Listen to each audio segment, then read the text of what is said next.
By the name of Allah, who is the most merciful and the most compassionate, who is the King of Kings and who is the Creator of the creatures. So once again, welcome back, and I hope everyone will be fine and safe and sound. So today we are going to study Grade 12 English Book, Unit 9, Lesson 4 on pages 115 and 116. د لوی څښتن تعالی په نامه څوک چې بخښونکی او پوره رحم لرونکی دی. ګرانو زده کوونکو یو ځل بیا ښه راغلاست. په دې هیله چې تاسو به ټول روغ او جوړ واوسئ. نن ورځ موږ تاسو د 12م ټولګي د انګلیسي د مضمون د 9م څپرکي د 4م درس چې د کتاب په 115 او 114 پاڼو کې ده. نو انشاءالله تعالی چې موږ تاسو به دا درس ولولو. نو له دې څخه دمخه چې موږ تاسو خپل نوی درس پیل کړو، لومړی زه غواړم چې تاسو ته په تیر درس باندې یو رڼا واچوم چې موږ تاسو په تیر درس کې څه لوستلي وو. In the previous lesson, we have studied one section and that was grammar. په تیر درس کې موږ تاسو یو برخه لوستلې وه او هغه هم څه و؟ ګرامر و. موږ تاسو past continuous tense د while کلمې سره ولوسته. چې څنګه موږ تاسو past continuous tense د while کلمې سره استعمال کړو. نو موږ تاسو دې لپاره یو فورمول ولوسته چې لومړی باید موږ تاسو while ووایو. د while څخه وروسته باید subject ووایو او د subject څخه وروسته یا was ووایو او یا هم were. او د was او were استعمال مو هم زده کړ چې په کوم وخت کې موږ تاسو was ویلی شو او په کوم وخت کې موږ تاسو were ویلی شو. که چېرته که subject د جملې I, he, she, it او یا هم مفرد نوم وي، نو له دې څخه وروسته به د was to be verb وایه. که چېرته د جملې subject you, we, they او یا هم جمع نوم وي، نو له دې څخه وروسته باید تاسې د were کلمه یا verb were to be verb استفاده کړئ. د دې څخه وروسته باید تاسو د فعل ING حالت ووایه. کله چې ستاسو جمله په past continuous کې تکمیل شوله نو باید کامه کېږدئ او د کامې څخه وروسته ساده تېره زمانه ووایئ، simple past tense. ښه، لومړی به څه ووایو؟ while. مثلا زه وایم while I was teaching. کله چې ما تدریس کوو someone knocked the door. نو یو چا دروازه وټکوله. یعنې زما تدریس په تیر وخت کې جاري و، د دې تدریس په جریان کې د عمل په جریان کې دروازه وټکېدله. نو لومړی جمله باید په past continuous یعنې په تیره جاري زمانه کې واوسیږي او دوهمه جمله باید په simple past tense کې یعنې په ساده تیره زمانه کې واوسي. نو دا هغه موضوع چې موږ تاسو تیر ورځ لوستلي وو. نو مخکې له دې چې موږ تاسو خپل نوی درس پیل کړو نو لومړی تاسو مو خپلې کورنۍ دندې راواخلئ او د میز پر سر یې کېږدئ. آفرین، کورنۍ دنده م راواخلئ. آفرین، ماشاءالله آفرین. نو مخکې له دې چې موږ تاسو خپل نوی درس پیل کړو، که چېرته تاسو د تیر درس په اړه کومه پوښتنه یا ستونزه لرئ نو کولی شئ له ما څخه یې پوښتنه وکړئ. آیا کومه ستونزه یا پوښتنه شته؟ نه استاده. نشته؟ ماشاءالله آفرین. نو رابطو خپل نوی درس ته. برای حمایت از ما چینل بیگم اکادمی را سابسکرایب کنید و سپس زنگوله را فشار دهید تا به تمام ویدیوهای درسی ما دسترسی داشته باشید و از آنها مستفید شوید. In today's lesson, we will study one section and that is reading. په نن ورځې درس کې موږ تاسو یو موضوع ولولو او هغه هم څه ده؟ reading ده. یو متن ده چې موږ تاسو به ولولو او هم دارنګه هغه متن به موږ تاسو معنا کړو. نو راځو خپل درس پیل کوو. Reading. King Ghazi Amanullah Khan. King Ghazi Amanullah Khan was one of the very famous rulers of Afghanistan. He was the founder of the new modern and independent Afghanistan. Amanullah Khan was crowned the Amir of Afghanistan after the death of his father, Amir Habibullah, was assassinated in February 1990. Amanullah Khan wanted Afghanistan to be free and independent in its politics, so he was fiercely against British political control over the country. He wanted to revoke the agreement which gave the British control over Afghanistan's foreign policy. The British resisted this move and so began the Third Anglo-Afghan War in 1919. Duraba Sumanata, reading Matan. King Ghazi Amanullah Khan. Shah Yaham Ghazi Amanullah Khan. King Ghazi Amanullah Khan was one of the very famous rulers of Afghanistan. شاه غازی امان الله خان د افغانستان یو له مشهورو واکمنانو څخه و. He was the founder of the new modern and independent Afghanistan. هغه د نوي او خپلواک افغانستان بنسټ ایښودونکی و. Aman Allah Khan was crowned the Emir of Afghanistan after the death of his father. امان الله خان د خپل پلار لمړینې وروسته د افغانستان د امیرۍ تاج پر سر کېښودل شو. Amir Habibullah was assassinated in February 1919. یا په بله بڼه د افغانستان د امیر په توګه وټاکل شو او همدارنګه امیر حبیب الله خان د 1919 کال د فبروري په میاشت کې ووژل شو. Aman Allah Khan wanted Afghanistan to be free and independent in its policies, so he was fiercely against British political control over the country. امان الله خان غوښتل چې افغانستان په خپل سیاست کې آزاده او خپلواکه هیواد وي. له همدې امله هغه پر دغه هیواد د برېټانیې د سیاسي کنټرول سخت مخالف و.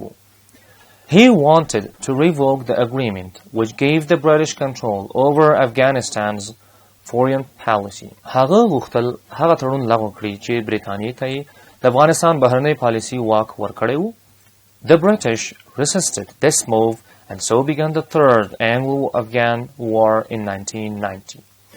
نو انګریزانو د دې اقدام پر وړاندې مقاومت وکړ او په همدې ډول په 1919 کال کې د افغانستان او انګلستان درېمه جګړه پیل شوله. Let's move on. نو راځو مخکې ځو. After the heroic struggle of the people of Afghanistan, the British were defeated. Eventually, they surrounded and lost their control over Afghanistan's foreign policy. Afterwards, Amanullah Khan became a national hero because of his courageous leadership against British colonialism. He was given the title Ghazi. Putting his country in the line of sovereign and independent countries of the world, he wanted the country to progress and be prosperous. So, he turned his attention towards the modernization of Afghanistan.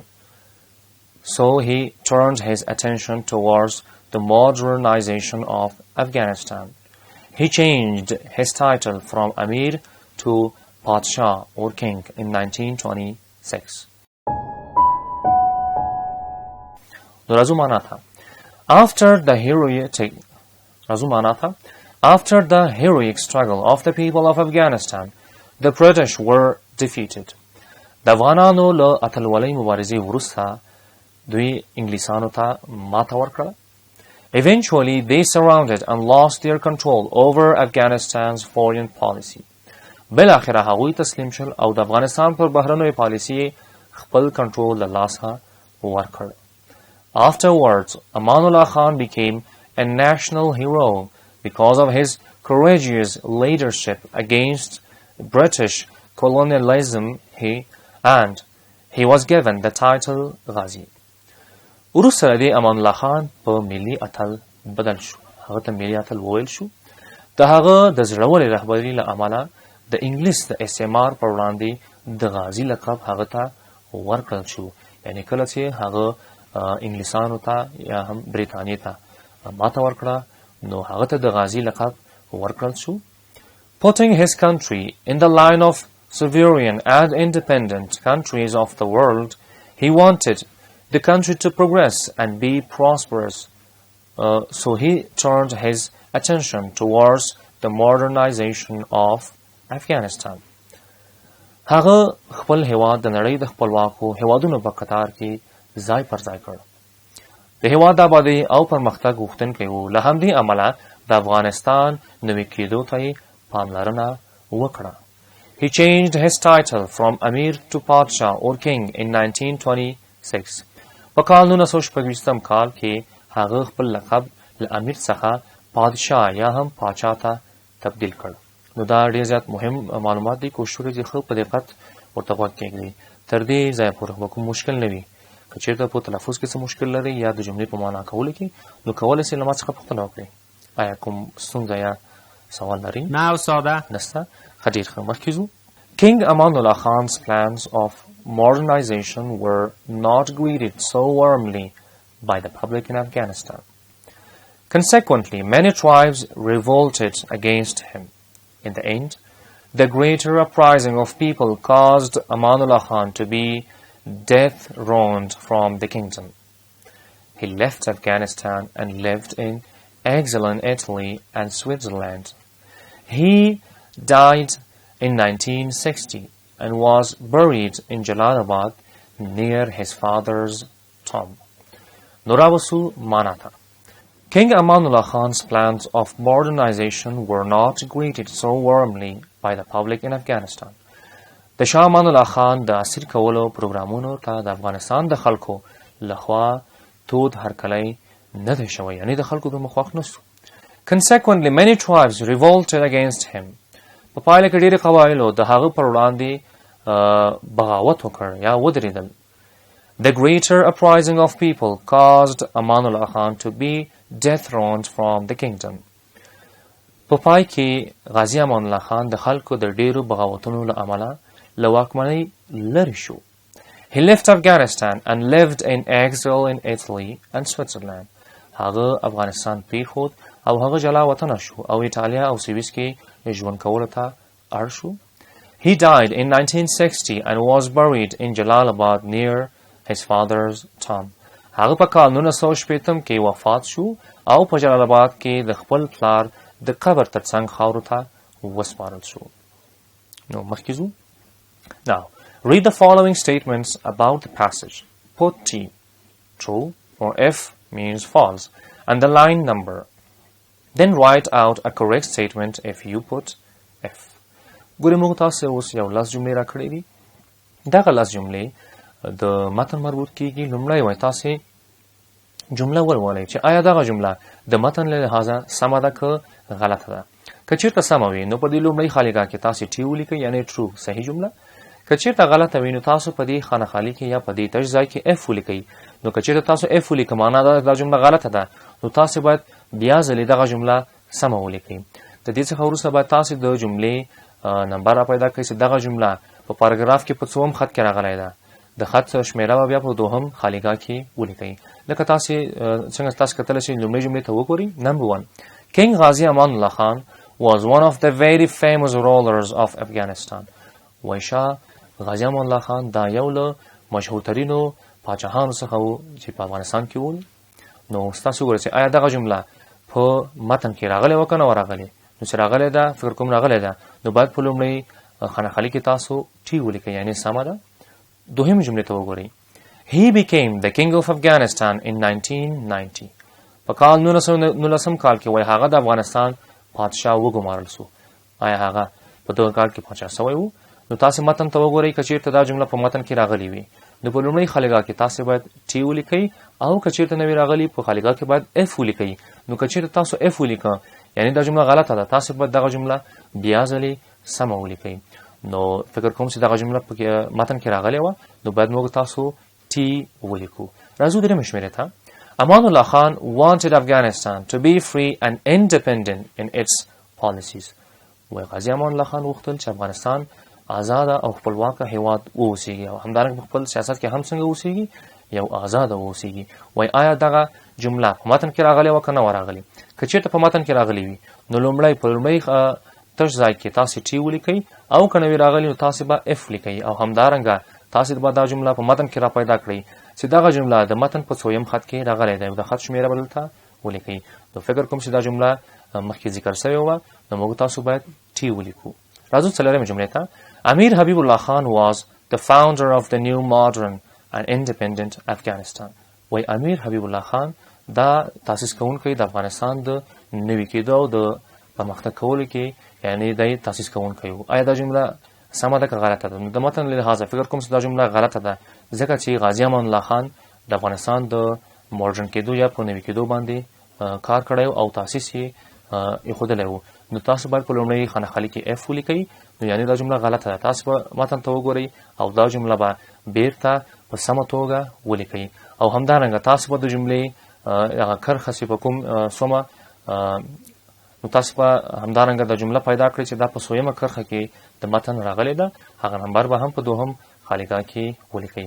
نو دغه پاتې جملې به تاسو ځان سره ولولئ او ترسره یې کړئ. نو مخکې ځو را به څو د خپل درس په راټول کړو چې نن ورځ موږ تاسو څه ولوستل. In today's lesson we have studied one section, reading. په نن ورځ درس کې موږ تاسو یو موضوع ولوستله او هغه هم څه reading و، یعنی یو متن و. موږ تاسو یو متن د غازی امان الله خان په اړه ولوسته او موږ تاسو هغه متن ترجمه هم کړه و مو ولوسته، معنا مې درته وکړه او همدارنګه موږ تاسو ډېر څه معلومات لاسته راوړل چې امیر غازی امان الله خان څوک و، چیرته زیږېدلی و، د چا زوی و، څنګه دی پاچاهۍ ته ورسېده او څنګه یې انګلیسانو ته ماته ورکړله. نو دا هغه موضوعات چې نن ورځ موږ تاسو په متن کې ولوستل. په دې هیله چې تاسو کومه پوښتنه یا ستونزه ونه لرئ. که چېرته کومه پوښتنه یا ستونزه د نن ورځې درس په اړه لرئ نو تاسو کولی شئ له ما څخه پوښتنه وکړئ. آیا کومه پوښتنه یا ستونزه شته؟ نه استاده. نشته؟ ښه، ډېر ښه، آفرین. نو را به څو کورنۍ دندې ته. Write the reading passage of page 115. وایي د 115 صفحې متن باید تاسو په خپلو کتابچو کې ولیکئ. ګورئ موږ تاسو متن ولوسته چې متن د چا په اړه و؟ د غازي امان الله خان په اړه و. نو کوشش وکړئ چې هغه متن اول ځان سره ښه ولولئ، تلفظ یې زده کړئ د لغتونو. د هغې څخه وروسته ما چې کومه معنا تاسو ته لیکلې ده په سلایډونو کې، معنا تاسو وینئ، نو تاسو باید هغه معنا ولولئ، ځان ورباندې پوه کړئ او همدارنګه پاک صفحه په خپلو کتابچو کې ولیکئ. نو ښه ورځ ولرئ او ښه وخت. So wish you all the best. Have a nice time. قبل از آغاز درس بعدی وقفه کوتاه میگیریم.